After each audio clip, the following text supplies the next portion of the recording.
All right, let's get right into it. Today, we're diving into a really shocking story out of the Philippines. It's a multi-billion peso scandal, all wrapped up in these so-called ghost projects that were supposed to prevent flooding. But, this isn't just a story about stolen money. It's a story of corruption that has a terrifyingly high and very deadly price. This is the exact phrase investigators use to describe what's been going on here. And it tells you right away, this story quickly goes from a white-collar crime to something much, much darker. And that right there, that's the central mystery we're going to unpack. This isn't just some random violence, no. There is a clear and terrifying pattern here. It's a systematic silencing of anyone and everyone who knew too much or simply stood in the way. So, let's dig into the evidence. To really grasp the scale of this, you have to look at the timeline. It all kicks off in early 2023 with the targeted killings of engineers. The people responsible for actually verifying these projects on the ground. Then, by mid-2024, the financial auditors, they start disappearing. And by the end of 2025, the two most important voices, the whistleblower and a key witness, are permanently silenced. This was no coincidence. This was a deliberate escalation.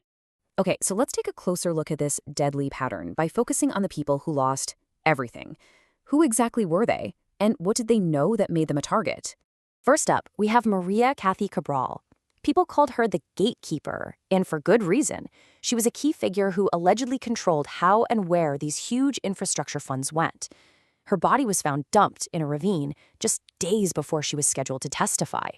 The timing is just chilling. It points directly to a motive, keeping her quiet.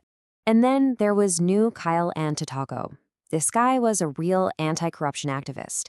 He was the key whistleblower who first brought these ghost projects to light, canals and flood barriers that only existed on a piece of paper. And for his courage, he was shot and killed by assassins on a motorcycle. Just like that. The really crucial thing here is who was being targeted. It's not random at all. You've got the gatekeeper, who controlled the money, the whistleblower, who exposed the lies, the field inspectors, those 14 engineers whose job was to physically check if the work was done, and the COA auditors, the government's official accountants who look at the books. See the pattern? Every single person who had the power to stop this or blow the whistle was systematically eliminated. So the murders definitely raised the alarm. But the thing that truly blew this case wide open was one single piece of evidence that connected all the dots. It's known as the whistleblower's ledger. This right here. This is the smoking gun. 103-page document called the Centio 2025 Ledger. It was leaked to investigators, and it laid out in meticulous detail this massive, organized scheme of fraudulent budget insertions. Now, that's basically when funds are secretly slipped into the national budget for projects that, they just plain didn't exist. And the number attached to this whole thing is it's staggering. The ledger detailed 142 billion pesos in these fake budget items. All of it inserted by legislators during those final backroom committee meetings.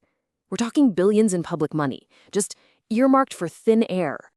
Now, this ledger wasn't just some random document floating around.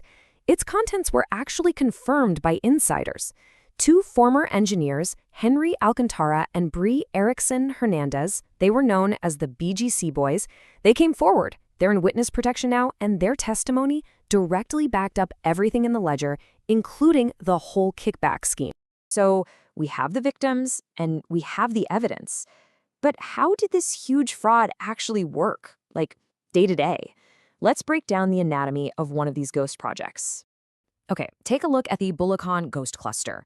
A 9 billion peso contract was handed out, but when investigators went to the specific locations, nothing, not a single structure built.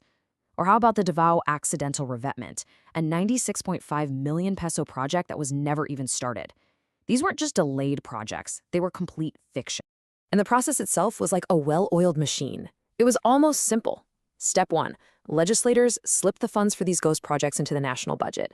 Step 2, the gatekeeper, someone like Maria Cabral, directs those funds to their preferred politically connected contractors.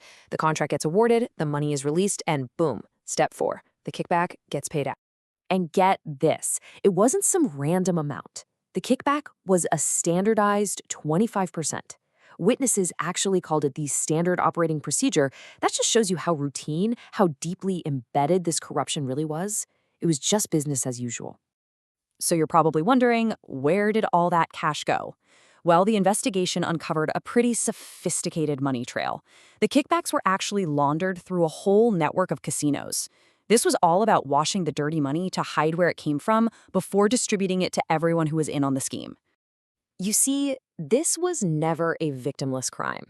The fallout from this whole scandal goes so far beyond the money, it reveals the absolutely devastating, true price of this kind of corruption. The investigation has now climbed all the way to the highest levels of power. Based on that ledger and all the witness testimony, several high-profile senators and congressmen are now facing criminal charges. They've been named as alleged beneficiaries of the scheme and have been placed on immigration lookout bulletins to make sure they don't flee. So let's just recap the devastating cost here. First, let's talk about the money. 142 billion pesos. Just stolen. Gone from public funds that were meant to protect people from disaster. And then the human price. At least 16 people gone. We're talking engineers, auditors, activists, murdered. All for trying to do the right thing or for just being in the way. And for all that money and for all those lives lost, what did the public get in return? Zero. Absolutely zero flood control projects were ever built at these sites. Nothing.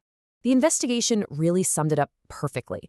They called it a human tragedy, where the people who fought for the truth ended up paying for it with their own lives, while their communities were left completely unprotected. And that leaves us with a final, really sobering question. In this constant fight against corruption, when the whistleblowers and the investigators put their own lives on the line, who is there to protect the protectors?